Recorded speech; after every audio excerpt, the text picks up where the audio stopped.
Dear friends, welcome to the Beethoven Masterclass. I'm delighted to share with you some knowledge and maybe some tips about how it's best to perform the very famous Moonlight Sonata, the first movement of it. Before we start, I'd like to talk a little bit about the editions. So I think there are many editions, but I think the three editions that are worth looking at is the Henle Urtext, Barenreiter Urtext, and of course Barry Cooper's edition for the ABRSM. Here I have only the two Urtexts. So one is by Barenreiter and one slightly thicker and quite heavy by Henle. And this is quite special, this is quite recent. It was only added in 2019.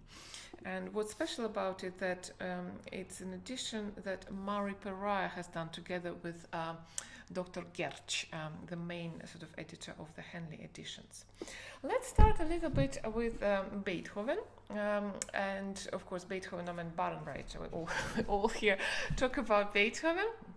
And what can I say? Of course, absolutely wonderful scholar, Jonathan Del Mar, a quintessential really figure in our music world. Beautiful score, very well presented, very nice. But it's very much just Beethoven. You won't see sort of any fingerings or any other further remarks. There are some forewords and preface, but it's at the beginning, and this is actually part 2, so it's volume 2. So very good. It kind of sets your mind free. You know, if you're performing this movement for a long time or the whole sonata, and you want to sort of a fresh start with it, as if you've never played it before, this is the edition to go, because you literally don't see you don't see anything here, just Beethoven as it was. It's very authentic, I must say, and very pleasing. Of course, compared to this, Henle, as I said, is very thick. Very thick and nicely thick. It has loads and loads of information. For example, every single volume has very interesting prefaces. I mean, I found myself reading about it through other sonatas that I also don't play, and just thinking, my God, this is absolutely fascinating. Where I like this. I like to open the score and read some historical background about it, and see what the kind of editors had to say. So not only this has preface in front of it, it also has almost like a little personal letter from Mari Pariah immediately sort of here, which is just marvelous to see. So what do we know about the sonata? We know quite a few things. Well, we firstly know that actually Beethoven hasn't named it the Moonlight Sonata, so it's Rellstab who has written a Kunstnovelle, so it's a novel, where the character literally says, I would not be worth a false fifth if I were to forget the Adagio from Fantasia in C-sharp minor. I think this is very much something that we need to bear in mind, that it's not only the kind of serene scene of Moonlight, but it's something about death and tragedy, and it's very sinister in a way, and it's very dark. Another possible interesting source, which I have discussed with my talks with Jeanne Flambeau-Buzet, is that Beethoven was inspired by Don Giovanni's theme, Mozart's Don Giovanni themes of the departure of the Commandore in the first act, which has the same harmonies but in C major, but the same sort of pattern. However, interestingly, so the Henle edition says that it can't be possible because Beethoven sort of composed this in 1801, but Beethoven's interest in Don Giovanni didn't take place before 1803 or 04. Well, we don't know, maybe the interest was already there, but it wasn't well documented. But at the moment, I think this is sort of a prevailing concept in the music world, that this was taken from Don Giovanni's. Something very new and very exciting also is mentioned here about Aeolian harp, which is the music instrument which was meant to be played by wind, and it was very, very popular during Beethoven times.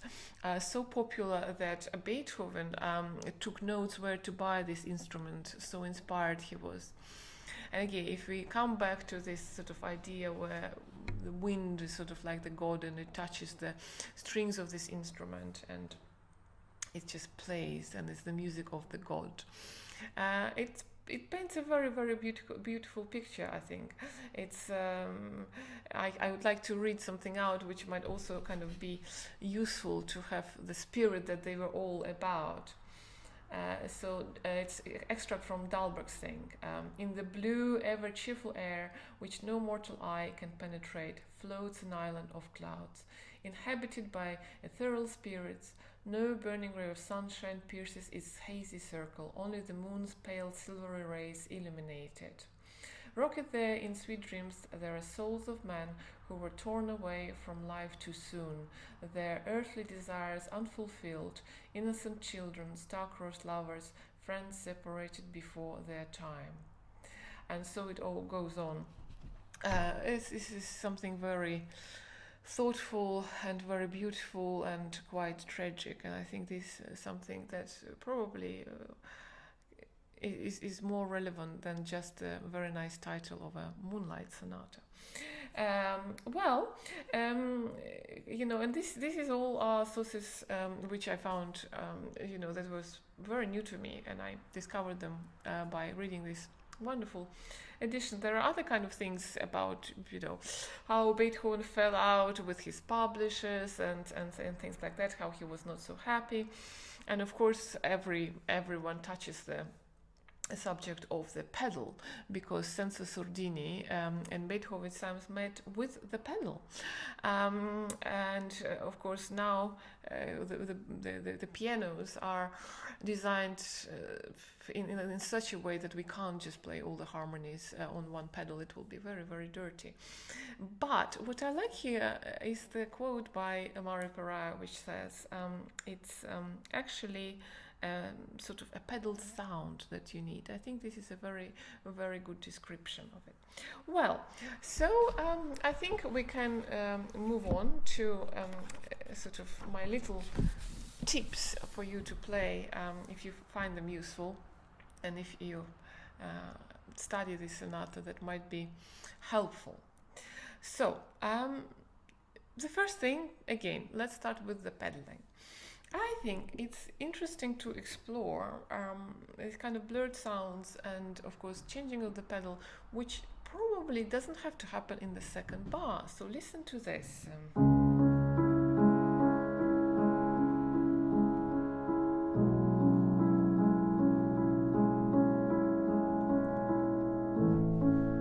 So as you can see, I'm changing the pedal in bar 3, where usually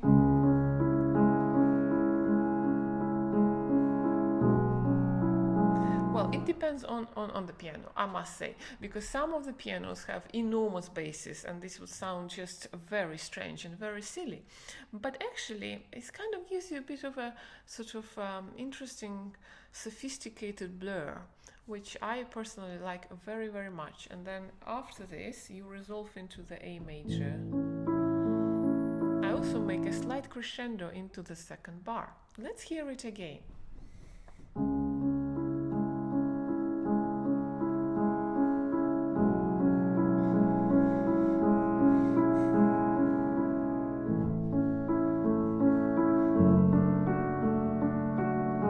Different possibilities, and I must say my interpretation varies from a performance to a performance. It's just so beautiful, but there's just some things for you to experiment and see what you like. Of course, what's important here and what's quite a bit difficult here and throughout the sonata is this very much even triplets. I almost don't lift my fingers. So there isn't really a touch what we have been always I think, told by our teachers, which is lift your finger and press the note. Well, I find it extraordinary because it's an enormous amount of music where we don't need at all to lift the fingers. For example,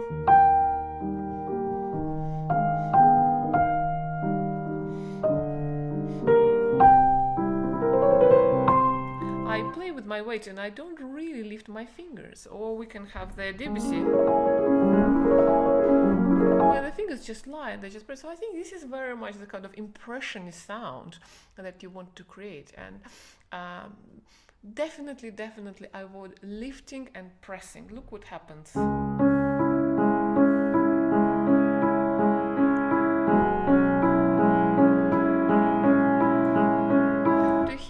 It's now not the background or the water. We now hear every single broken chord and arpeggio just becomes dull.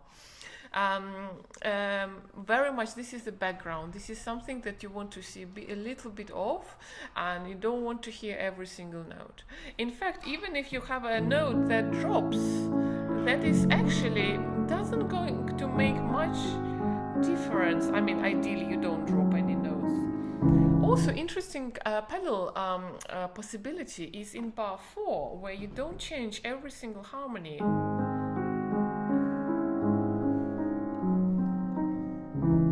That's quite quirky. I personally like it very much. I'm changing in most of my performances at the last triplet, which is quite daring, but again, it depends very much on your instrument and how brave do you feel, because some instruments will just won't be possible. It just will be very dirty. So ears should be open at all times. Now, we move on, of course, to the bar 5, which is where the theme comes in. And what's important here is that I like to have the G sharp sort of in the thumb a little bit more prominent, so we have like a little bit almost like a dialogue between G, G,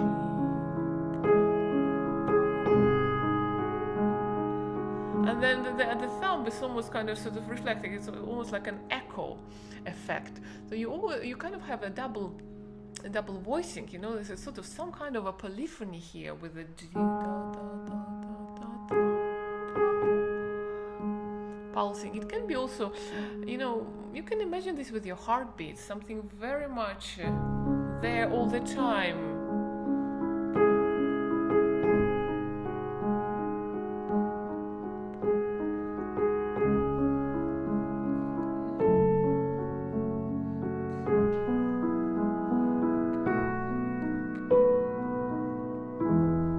Right. So, I think what is also important that you have a very free elbow. So if you watched my masterclass on Tchaikovsky's Lullaby for International Piano, you can see there I talk a lot about how to achieve very beautiful voicing and very sort of vocal sound of the melody. So this is very much your task, you know.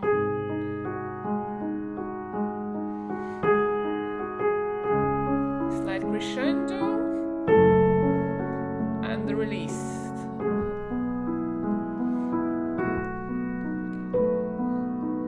And this is where Henle is very helpful, because it has fingerings and also it has some kind of an alternative for people who can't stretch the ninth, the nona, which is quite uncomfortable in bar 8. So instead you can play and make it in 2 hands. And believe me, it's so much better rather than struggling.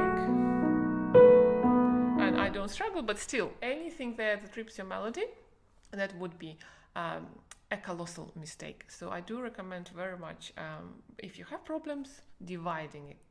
Right, so then we go, of course, into the minor, which is deeper, and however you have a little bright light still shining.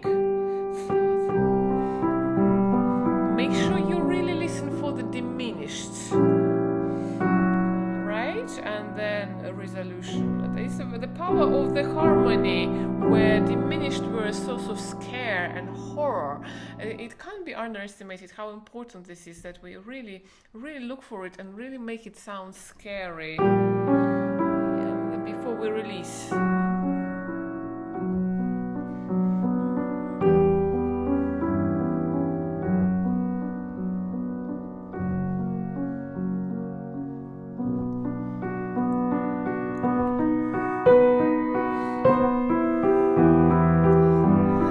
This is for me really much a kind of you going out of this shadow and this darkness. This is sort of a cry for help. Bar 15-16, and this reminds me very much of Beethoven's Fourth Concerto, you know, where the piano is a sort of like someone asking for help and the orchestra is not replying positively. And I think the same applies to here, to the right hand.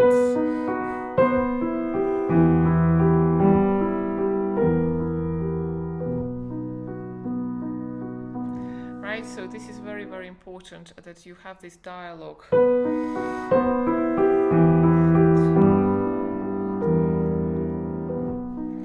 It's an option of having an echo.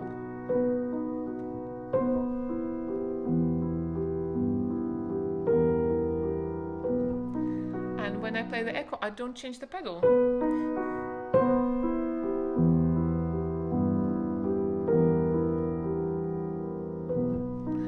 And I find it very beautiful, these kind of little blurred sounds. Which are still possible on the piano. That makes me feel a bit closer to what Beethoven wanted, the effect of this blurred sound and something that is not quite crisp or just something that is very much somewhere far away that you can't exactly pin down. I think this is the sound that we are looking here. I must say, overall, this is sort of very similar going forwards. Everything there, I think the left hand, overall, in the middle of the first movement, it develops more of a role of another voice. You know, for example, if we take here bar 25.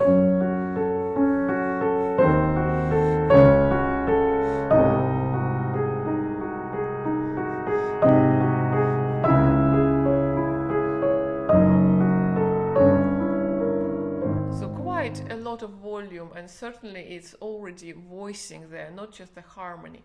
Of course, it continues here.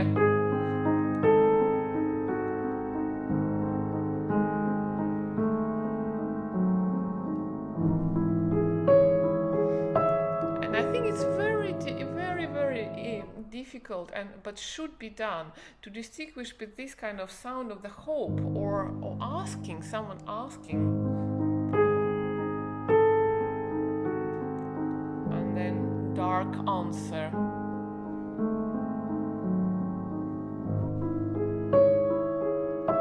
Again, asking for help and echoing, and a lot of diminished here. Scare, you know, this is almost like frozen.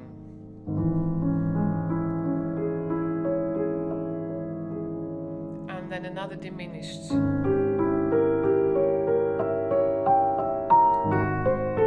And another diminished. So a diminished on top of a diminished on top of a diminished. I mean, this is horror. This is basically, I think, very much idea of a very big fear of something, or fear that this can't be resolved.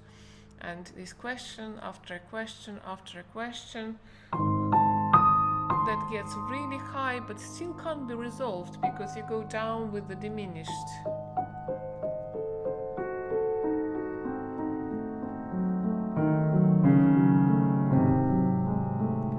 And then almost like the Orpheus and Eurydice, right? That you can't really get out.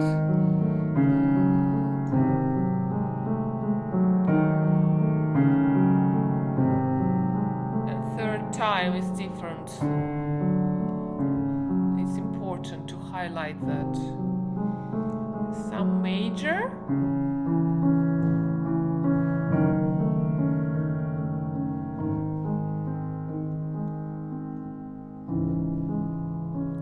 And then still there is no way out of this difficult situation. And I think sort of the reprise should be, yeah, you should not have any hope. It should be sort of almost so tired. So maybe left pedal.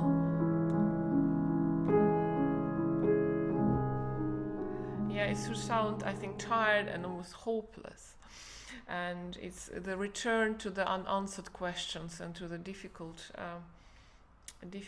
thoughts that one might have. And this is why I like very much to think that it's so much more than just a sort of moonlight landscape. There is so many questions about humanity and soul and search. And this is of course unanswered. That's why we like it so much. I think we love this Moonlight Sonata because it talks to us. We have the same questions we want to ask, but we don't have the language for it. And then Beethoven has found this absolutely stunningly beautiful language for us to share his questions about life. Well, I hope this was interesting. This was just a couple of thoughts of what's important here and what can make your interpretation beautiful, or how I think about this sonata and what I find important that's here and what I think is worth mentioning. So thank you very much for watching, and I hope you enjoyed my masterclass and the performance. Thank you very much. Bye bye.